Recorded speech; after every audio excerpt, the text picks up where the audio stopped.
عوام میں یہ بات مشہور ہے کہ جس نے ایک دفعہ بھی کلمہ پڑھ لیا یا مرتے وقت پڑھ لیا تو سیدھا جنت میں جائے گا. کیا یہ درست ہے؟ تو اڈی عقل مندی ہے کہ انج ہوئے گا؟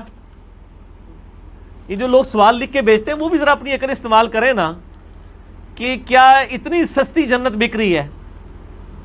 جامعہ ترمذی میں حدیث ہے سیدنا عثمان غنی رضی اللہ تعالیٰ عنہ جب بھی قبرستان جاتے اتنا روتے کہ داڑھی آنسوؤں سے تر ہو جاتی. لوگ پوچھتے کیا معاملہ ہے؟ انہوں نے کہا میں نے خود نبی علیہ السلام سے سنا ہے کہ آخرت کی منزلوں میں سے پہلی منزل قبر ہے.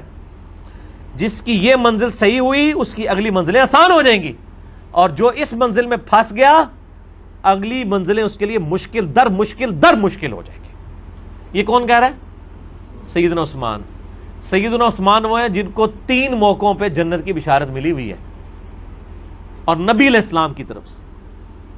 ایک دفعہ جب مسجد نبوی کی توسیع کے لیے زمین وقف کی، دوسری دفعہ جب مسلمانوں کے لیے کنواں وقف کیا، اور تیسری دفعہ غزوہ تبوک کے موقع پر جب 700 اونٹ مال کے لدے ہوئے اللہ کی راہ میں خیرات کیے. اچھا، تینوں دفعہ ان کو مال خرچنے کے اوپر ہی جنت ملی ہے. اس لیے میں کہتا ہوں جس کو اللہ نے مال دیا ہے نا، سب سے آسانی میں اگر دنیا میں کوئی جنت کما سکتا ہے نا، مالدار بندہ ہے. اس نے بس صرف اپنی نیت صحیح کر لینی ہے. اس کو یہ ٹینشن نہیں ہونی چاہیے کہ پتہ نہیں قبول ہوا ہے کہ نہیں. نماز میں تو ہمیں جتنی مرضی صحیح کر لے توجہ نہیں رہتی، بندہ کہتا ہے یار پتہ نہیں خشوع خضوع ہے کہ نہیں. مال میں صرف ایک چیز کا خیال رکھنا ہے کہ آپ نے ریاکاری نہیں کرنی، بس.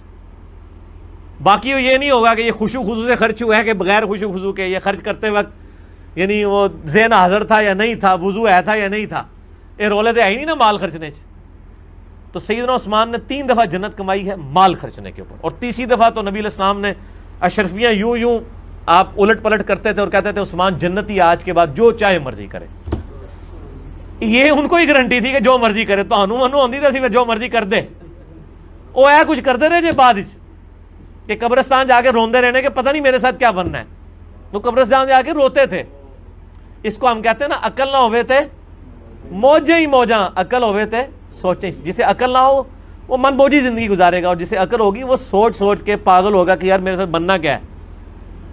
سیدنا عثمان غنی رضی اللہ تعالیٰ عنہ کا میں نے اس لیے بیان کیا تاکہ آپ کو اس حوالے سے سینسٹیوٹی کلیئر ہو. یہ جو آپ کو ایمی پبلک میں مشہور کر دیا ایک دفعہ کلمہ پڑھا جنت میں جائے گا، یہ پوری حدیث صحیح بخاری میں موجود ہے. مشکات میں بھی آپ کو یہ کتاب الایمان چیپٹر میں شروع میں حدیث مل جائے گی کہ نبی صلی اللہ علیہ وآلہ وسلم نے فرمایا جس شخص نے گواہی دی لا الہ الا اللہ محمد رسول اللہ کی وہ جنت میں جائے گا، سوائے اس کے کہ جس نے انکار کر دیا. صحابہ نے کہا یا رسول اللہ صلی اللہ علیہ وآلہ وسلم کون ہوگا جو جنت میں جانے سے انکار کر دے؟ سوال تو بڑا جینون تھا کہ ایک بندے نے کلمہ پڑھ دیا اور اب وہ جنت میں جانے سے انکار کر دے. آپ صلی اللہ علیہ وآلہ وسلم نے فرمایا جس نے میرا حکم مانا وہ جنت میں جائے گا، اور جس نے میری نافرمانی کی اس نے جنت میں جانے سے انکار کر دیا. اونٹ تسی کہندے رہو جناب وہ داڑھی میں اسلام نہیں، اسلام میں داڑھی ہے. نمازوں میں اسلام نہیں ہے، نماز اسلام میں ہے. روزوں میں اسلام نہیں ہے، روزے اسلام میں ہے. جو مرضی کہندے رہو اللہ دے بندے ہو، گل ایک ہی ہے، لک وشکار ہے. داڑھی اسلام میں ہو یا اسلام داڑھی میں ہو، بات ایک ہی ہے. دین پہ چلنے کا نام اسلام ہے نا. دودھ پینے والے مجنوں تو نہیں اللہ کو چاہیے. نبی علیہ السلام فرما رہے ہیں کہ جس نے لا الہ الا اللہ پڑھا وہ جنت میں جائے گا سوائے اس کے کہ جس نے انکار کیا. پوچھا گیا انکار کس نے کیا؟ فرمایا جس نے میرا حکم مانا وہ جنت میں جائے گا، اور جس نے میری نافرمانی کی اس نے جنت میں جانے سے خود ہی انکار کر دیا. اب اس میں ساری کی ساری باتیں یعنی دین کے اوپر چلنا، فرائض کے اوپر پابندی، حرام چیزوں سے بچنا، یہ ساری کی ساری چیزیں اس کے اندر داخل ہو جائیں گی. آپ کو اب لہذا سے نٹی گٹیز کی ضرورت نہیں ہے. اور جیسے کہتے ہو یہ رفع الیدین کا حکم دکھائیں، ہم کہتے ہیں کہ نبی علیہ السلام کی حدیث ہے صحیح بخاری میں 631 سلو کما رأیتمونی اصلی، نماز اس طرح پڑھو جس طرح مجھے پڑھتے ہوئے دیکھتے ہو. اور یہ مالک بن حویرث روایت کر رہے ہیں، غزوہ تبوک کے موقع پہ آئے ہیں نبی علیہ السلام کی وفات سے 1.5 سال پہلے ملنے. اور وہی مالک بن حویرث بخاری اور مسلم میں نبی علیہ السلام کا طریقہ نماز کا روایت کر رہے ہیں کہ نبی علیہ السلام نماز شروع کرتے تو دونوں ہاتھ کانوں تک اٹھاتے، رکوع میں جانے لگتے تو دونوں ہاتھ کانوں تک اٹھاتے، اور رکوع سے سر اٹھاتے تو دونوں ہاتھ کانوں تک اٹھاتے۔ اب وہ کہتے ہیں رفع الیدین کا حکم دکھائیں، تو میں نے کہا تھا یہ حکم ہے۔ وہی صحابی کہہ رہا ہے کہ مجھے نبی علیہ السلام نے فرمایا نماز اس طرح پڑھو جس طرح مجھے پڑھتے ہوئے دیکھا۔ وہی صحابی نبی علیہ السلام کی نماز کا طریقہ آگے وہ اپنے ساتھیوں کو سکھا رہا ہے، تو ظاہر ہے کہ اس میں ایک ایک نیٹی گٹیز تو نہیں بیان ہوگی۔ پھر تو ہم کہتے ہیں کہ نبی صلی اللہ علیہ وآلہ وسلم سے آپ ذرا پہلے رفع الیدین کا حکم دکھائیں نا، وہ بھی کوئی نہیں جی کدھرے، وہ بھی عمل ہی ٹرانسفر ہوا ہے کہ نبی علیہ السلام جب نماز شروع کرتے تو جب یہ آپ سے دوسرے تیسرے کا حکم مانے نا، آپ پہلے کا مانیں، ان کو جی ساٹھا چھٹو نا، پہلے اپنا ثابت کرو، تو کہیں گے نہیں وہ تو نبی علیہ السلام نے کیا ہے تو یہ بھی کیا ہے نا یار، ٹھیک ہے، میٹھا میٹھا ہپ ہپ تے کوڑا کوڑا تھو تھو، تو یہ جنت اتنے سستے نہیں ملنی میرے بھائی۔ یہ آپ کی شعر و شاعری ہے کہ جو کچھ بھی ہے اے اللہ تیرے محبوب کی امت سے ہیں، یہ آپ کی شعر و شاعری آپ کرتے رہیں، جب انشاءاللہ موت آئے گی تو پھر پتہ چل جائے گا یہ شعر و شاعری ہے، اس کی کوئی اللہ کے حضور کوئی حیثیت نہیں ہے۔ اس واسطے جناب مرنے تو پہلے تیاری کر لو، ٹھیک ہو گیا جی، یہ چولا مارنی چھاڑ دو۔ کیا صوفیزم ہندو مذہب سے تعلق رکھتا ہے یا الگ سے کوئی دین ہے؟ میرے بھائی یہ جو صوفیزم ہے نا، اس کو انگلش میں کہتے ہیں مسٹسزم، یہ دنیا کے تمام ریلیجنز میں پایا جاتا ہے۔ عیسائیوں میں، یہودیوں میں رہبانیت اسے کہا جاتا ہے، قرآن حکیم میں بھی راہبوں کا ذکر کیا گیا، اتخذوا احبارہم ورہبانہم اربابا من دون اللہ، سورہ توبہ آیت نمبر 31۔ یہود و نصارہ نے اپنے احبار یعنی علماء والرہبان اور راہبوں کو جو دنیا ترک کر کے جنگلوں میں چلے جاتے تھے، ان کو رب مان لیا ہوا تھا اللہ کے مقابلے کے اوپر، نعوذ باللہ۔ اس کا اعلیٰ حضرت نے ترجمہ کیا ہے، انہوں نے اپنے علماء اور جوگیوں کو اپنا رب مان لیا تھا۔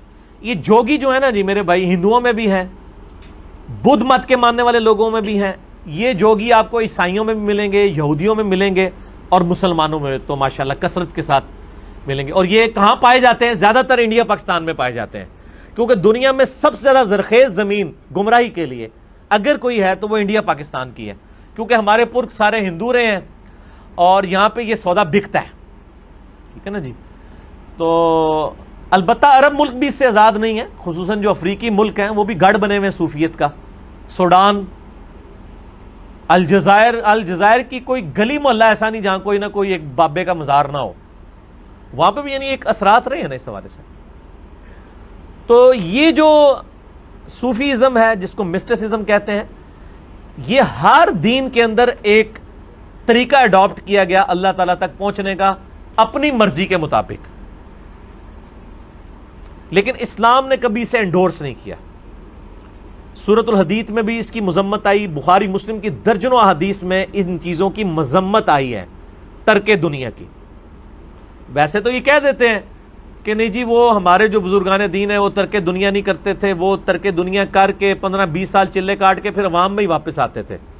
یہ طریقہ انہوں نے کہاں سے سیکھا ہے؟ وہ جی نبی علیہ السلام بھی تو غار حرا میں جاتے تھے، اور نبی علیہ السلام تو چند دنوں کے لیے غار حرا میں گئے، وہ اللہ نے ان کا دل مائل کیا تھا، وہاں پہ وہی نازل ہونی تھی۔ اس کے بعد کیا حضرت ابو بکر، عمر اور خود نبی علیہ السلام بھی کیا غار حرا میں جا کے چلے کاٹتے تھے؟ یا حضرت ابو بکر عمر کے بعد جو ان کے جو شاگرد ہیں کیا ان کو چلے کٹواتے تھے؟ وہ کہیں پہ یہ بات ملتی ہے تو ہمیں دکھائیں۔ مطلب ایم ہی خود سے باتیں بنائی ہوئی ہیں، اور مطلب ایک بات وہاں سے اٹھاتے ہیں اور اس میں پورے رنگ بھر کے تو پوری بلڈنگ کھڑی کر دیتے ہیں، کہتے ہیں جی اس طریقے سے ہوتا ہے۔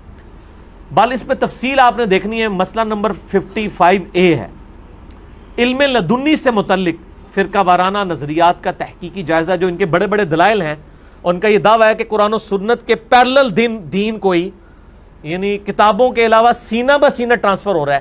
ان کے سارے جھوٹے دلائل کا میں نے پوسٹ مارٹم کیا ہے، اور میں نے بتایا کہ نبی علیہ السلام نے جو دین دیا ہے اوپنلی دیا ہے، وہ کتاب و سنت کی فارم میں امت تک پہنچا ہے۔ تو مسئلہ 55A اس ٹاپک کے اوپر آپ دیکھ لیں۔ کسی مفتی صاحب سے جب ہم دین کا کوئی مسئلہ پوچھتے ہیں تو وہ جو بھی بتا دیتا ہے اس پر عمل کرنے سے ہم گناہگار تو نہیں ہوں گے اگر وہ غلط مسئلہ بتاتا ہے؟ ضرور ہوں گے جناب، کیوں نہیں ہوں گے؟ یہی میں آپ سے ذرا پوچھوں کہ آپ کے مفتی صاحب اگر آپ کو کسی ایسی دکان کا پتہ بتائیں جہاں سے گٹر ملا ہوا دودھ ملتا ہو، کیا اس دودھ کی چائے بنا کے آپ بیمار تو نہیں ہوں گے؟ ہاں، یا آپ کہیں گے جی وہ مفتی صاحب ہی بیمار ہوں گے جنہوں نے غلط مشورہ دیا ہے, مجھے تو بیمار نہیں. پی تسی رہے ہو, دو تسی بیمار کیوں نہیں ہو گے؟ اس کو تو اللہ سے گناہ ہوگا. اچھا یہ دنیاوی منفیت کی چیزیں فوراً سمجھ آتی ہیں, دین کے حوالے سے نہیں سمجھ آتی. وہ تو ہوتا ہے مفتی جا کے جناب لتر لا کے وہ پٹائی شروع کر دیں کہ تو کہ منو کہڑے پاسے لایا ہے. لیکن دین کے معاملے میں او جی مفتی صاحب نے فرما دیا, مفتی صاحب فتویٰ دے دیا, فتویٰ کے پر کوئی آسمان تو کوئی نازل ہوگی نعوذ باللہ.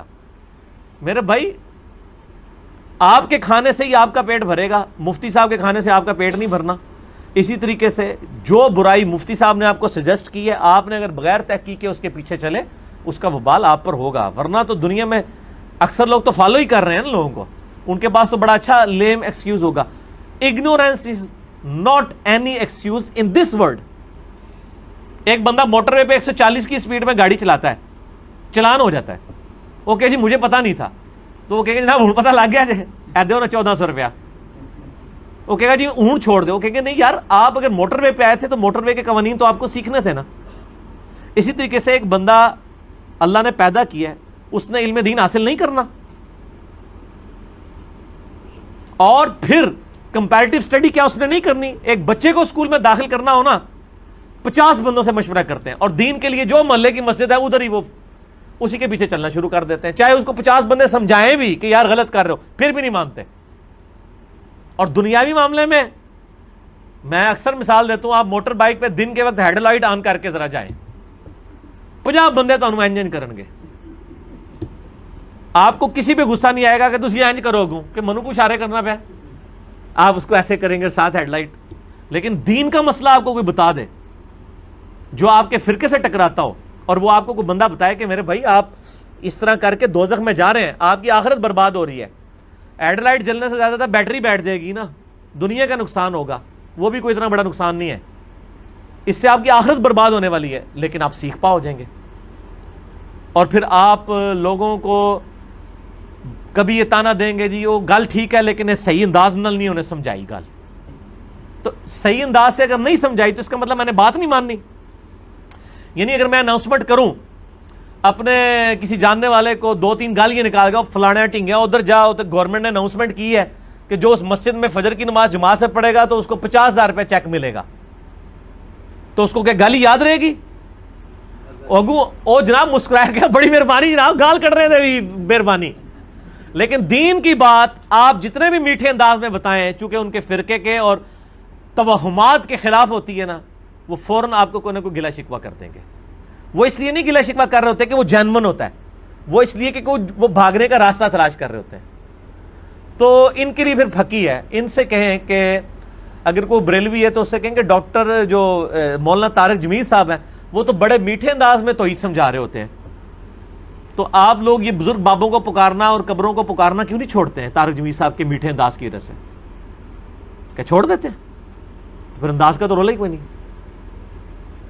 کبھی بھی نہیں چھوڑیں گے. اس لیے کہ وہ اس چیز کو نہیں چھوڑنا چاہتے ہیں, اس کے اوپر اڑے ہوئے ہیں. یہ صرف ان کے لیم ایکسکیوزز ہوتے ہیں, اور یہ ایکسکیوزز جو ہیں یا یہ بہانے وہ اپنے آپ کو دھوکہ دے رہے ہیں میرے بھائی, کسی کو نہیں دے رہے. ایک بندہ خود اپنی اصلاح نہیں کرتا, اس نے میرا کیا نقصان کر دیا؟ مجھے تو ثواب مل گیا.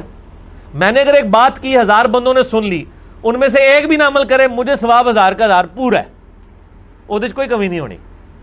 اگر وہ عمل کرتا ہے اس کی اپنی مرضی ہے. تو یہ مفتی صاحب کے فتووں کے اوپر لائے نہ کریں, کمپیریٹیو اسٹڈی کریں. اور اب آپ کے پاس تو بہانہ بھی کوئی نہیں, آپ یوٹیوب کے اوپر ایک مسئلہ لکھیں نا, رفع الیدین, تو 50 کلپ کھل جائیں گے آپ کو پہلے پیج کے اوپر. ویسے تو ہزاروں کھولیں گے, آپ دیکھیں ان کے خلاف والے کلپ بھی دیکھیں, حق والے بھی دیکھیں, آپ کو پتا چل جائے گا کون سچا ہے کون جھوٹا ہے. اس کے بعد خود بھی کتاب کھول کے دیکھ لیں. یہ نہ دیکھیں کہ جس کی داڑھی لمبی ہے یا جس نے پگڑی بڑی باندھی ہوئی ہے تو اس کی بات ذرا زیادہ وزنی ہوگی, اور جھوٹ ہی مار رہے ہوئے. خود بھی دلائل, مطلب یہ دین کو کیجول نہ لیں, سیریس.